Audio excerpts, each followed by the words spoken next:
God, how do I know if I'm really walking with you? How do I know that I'm going the right way? If I'm doing the right things? Can you show me?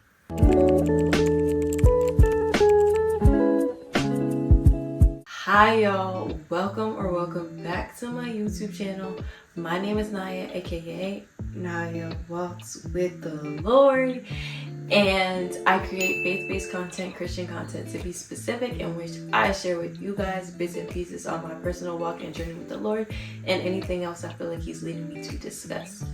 So today's topic that we will be discussing is walking with the Lord and different signs that can indicate to you I'm truly walking this out with God. I'm truly on the right path. I'm truly doing everything that I need to do to be in alignment with God. We're going to look at Daniel chapter 1. Daniel, Hananiah, Mishael, and Azariah were 4 of the young men chosen, all from the tribe of Judah. The chief of staff renamed them with these Babylonian names. Daniel was called Belteshazzar, Hananiah was called Shadrach, Mishael was called Meshach, and Azariah was called Abednego. But Daniel was determined not to defile himself by eating the food and wine given to them by the king. He asked the chief of staff for permission not to eat these unacceptable foods. Now God had given the chief of staff both respect and affection for Daniel. Okay, I'm gonna stop right there. Daniel, Hananiah, Mishael, and Azariah were all from the tribe of Judah. They were taken as captives to go to Babylon and basically serve for the king there. And they were stripped of their names, their actual name, and renamed with Babylonian names. The part that I really want to highlight though is when it says, but Daniel was determined not to defile himself by eating the food and wine given to them by the king. So I know, since we're talking about the topic of walking with God, this may seem like a very small thing, but this is actually a very big thing. It says Daniel was determined. He was determined not to defile himself. He said, no. This is not okay. But this speaks to the intimacy that he had with God, where he knew that by eating the food that the king provided, the wine and the meat, would defile himself, because God spoke and revealed it to him. It doesn't specifically say that in scripture, but it can be, assumed based on the wording and what's said. It says defile and unacceptable. He knew that these foods were not good. And, being in Babylon, there was other gods. So he probably knew, or God revealed it to him, that this food may be being sacrificed to other gods. And God don't tolerate that. God don't like that. You're to have no other God, serve no other God but the one true living God. And eating food that would be served to another God or sacrificed to another God, it would just be disrespecting God. So it really speaks to how tuned into the frequency of God and God's voice. And for you guys, a strong sign that you're walking with God, that when God tells you not to do something, you walk out in obedience, and you're like, okay, because God told me not to do this, or because I know this genuinely doesn't honor God, I'm not gonna do it. Like, I know God's character enough that he wouldn't approve of this. So I'm just not going to do it. I'm not going to touch that thing like Daniel. I'm firm like Daniel, determined. You're firm to not do it. and you show restraint. And the next part, he literally went and he made sure to ask the chief and the staff for permission not to eat these unacceptable foods. And he was a captive, y'all. He was a captive in Babylon. By him asking this, this could have gotten him into a lot of trouble. This could have maybe potentially cost him his life. Offense could have been taken. Like, oh, you don't accept what the king has given you? You're from Jerusalem. You're a captive. Who do you think you are to even be asking for permission to have this food other than the food that we serve you? Could have been the response.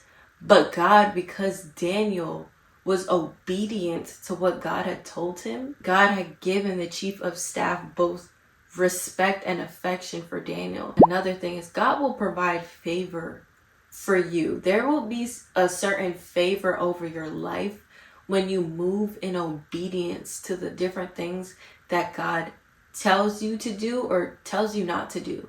God literally influenced the chief of staff towards Daniel. God was like, okay, he's in alignment with my will, and now I'm going to protect him, and I'm going to, provide a way for him to be protected, because you know what? He loves me. And he's showing me that he cares about me so much. Daniel had a separation mindset. He knew who he belonged to in that moment. To anybody else, like from a worldly mindset, people can look at you sideways like, really? You're not going to eat that food? Like, it's really not that deep. It's really not that deep for you to go out with us sometimes and like go party once in a while. It's not that deep. Like, do you really have to fully cut that thing out? Do you really have to completely walk away from that? Like, no, it is that deep. And Daniel understood, and he knows that it is that deep. When you have a fear of the Lord, which means you have a reverence, you have a love, and you have a respect for the Lord, there is certain things that you will and won't do. There's certain things that you will and will not stand for. And Daniel clearly showed that. He displayed that from his action, that I don't bow down to what Babylon gotta say. I don't bow down to what a king gotta say. I don't bow down to nobody other than my God and what he says. Even when it comes to food, there's been certain times where, I was offered something or I didn't eat something. An example can be like, Halloween. I would not eat Halloween candy. The origins, look up the origins of Halloween, y'all. If y'all don't think Halloween is this, that, it's not that bad, look up the origins of it and what it really relates to. So, like, you can eat candy any other time of the year, one. But two, if candy is bought for the intention of Halloween, one, God cares about the intention with things. He cares about the root of things and the origin of things. So it's not just candy, it's what is it connected to? Like with Daniel, it's not just food. What is it connected to? What is the deeper thing? Is it being sacrificed to idols? Like, what is the deeper thing? And the deeper thing is Babylon was all up with other gods. And God don't do that. And Halloween is connected to all types of different demonic stuff. Honoring demons, sacrificing stuff to demons. That's the origin. So if someone were to buy Halloween candy, and you eat it, it's like you're coming into agreement with that. And Daniel similarly was probably like, I'm not coming into agreement with y'all sacrificing to other gods, little g gods, other than the one true God. And for me, it's like, I'm not coming into agreement with this celebration of demonic stuff or witchcraft and witches when I know what witches really do. And yeah, that's an example. But to other people and people of the world or people not really spiritually tapped in, it can be like, it's just candy. It's really not that deep. But no, it's what is it connected to? I'm going to jump ahead So it says, at the end of the 10 days, Daniel and his 3 friends looked healthier and better nourished than the young men who had been eating the food assigned by the king. So after that, the attendant fed them only vegetables instead of the food and wine provided for the others. God gave these 4 young men an unusual aptitude for understanding every aspect of literature and wisdom. And God gave Daniel the special ability to interpret the meanings and visions of dreams. So, I'm just going to stop right here. It says, God gave these 4 young men an unusual aptitude, which is like unusual ability to understand every aspect of literature and wisdom. Typically how God operates is he's like, I'm going to test you first. I'm going to test you. I'm going to see how faithful you are. I'm going to see these different things before I entrust you. I want to see how you steward these other things first. And Daniel with that food, that was a test. Another thing that shows you that you're really walking with God is that God will start to unlock new levels of spiritual gifts and spiritual abilities. He's willing to give gifts. He loves to give spiritual gifts. But at the same time, if you're not in the place to where he feels like he can give you those spiritual gifts, and you're not mature enough and you haven't passed enough like tests for him to entrust you with that gift yet, he's not going to give it to you yet. But it showed that he really trusts them. I'm going to go to Daniel chapter 2. Daniel and his friends, they're put in a very tough predicament. They're told, because the astrologers, the magicians, and the enchanters can't interpret this dream that the king had, he's furious. And he's like, you know what? I'm gonna just wipe all y'all wise men out because none of y'all can give me the dream. And when Daniel heard of this, he's like, wait, no. Like, maybe our life can be spared. And he requested more time because his first response was to go and pray. And I think that's something to help recognize if you're truly walking with God, if you value prayer and know the power and the effect that having a prayer life can have in shifting the atmosphere. Daniel and his friends, Hananiah and Mishael and Azariah, going into prayer and like asking God for mercy in that moment, gave way for the dream to be revealed to Daniel in a vision. The king asks Daniel like, oh, can you tell me what the dream means? And he's so excited. And Daniel's first response to the king is, there is no wise men, enchanters, magicians, or fortune tellers who can reveal the king's secret. And to compare that, right, earlier what I read, the astrologer said, no one on earth can tell the king his dream. No king, however great and powerful he is, has asked anything of a magician, enchanter, astrologer. Like, the king's demand is impossible. But with God, all things are possible, right? No one except the gods can tell you your dream. He's like, they're like, no one can tell you the dream. And Daniel, like, basically cites, like, yeah, no wise men, enchanters, magicians, or fortune tellers can reveal the king's secret. But there is a God in heaven who reveals secrets, and he has shown King Nebuchadnezzar what will happen in the future. Now I will tell you your dream and visions you saw as you lay your head in bed.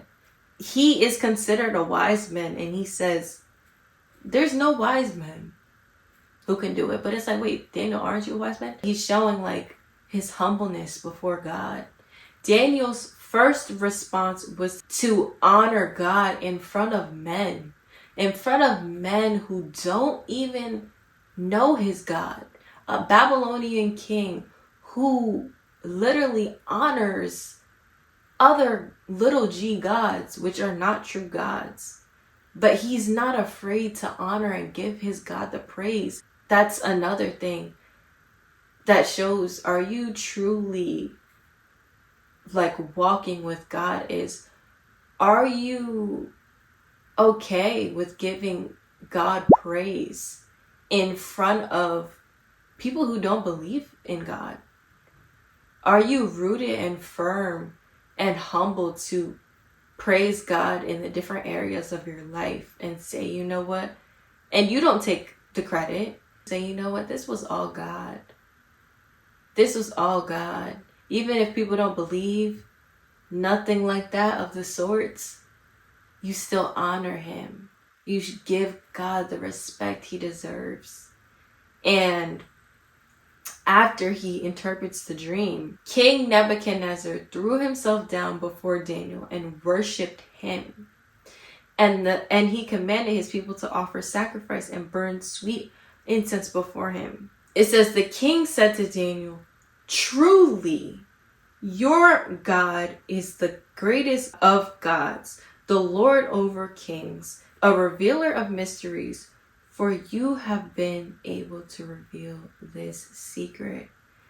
And the thing about this, guys, is that when you openly represent God, people will start to question and be like, King Nebuchadnezzar, truly your God is the greatest of gods. Like, people will honor God when you truly uprighteously walk with him, when you truly give him the praise, when your actions and your faithfulness to God are reflected all over you. Like, why do you act the way that you do?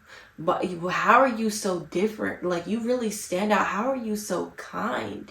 And you say, you know what? God has done this in my life. God is the reason why. God is the reason why this, and that. People will start to question, like, who is your God? Who is the God that you serve? And it'll all bring glory back to him. I hope that today's video blessed you, and I hope to see you in the next one.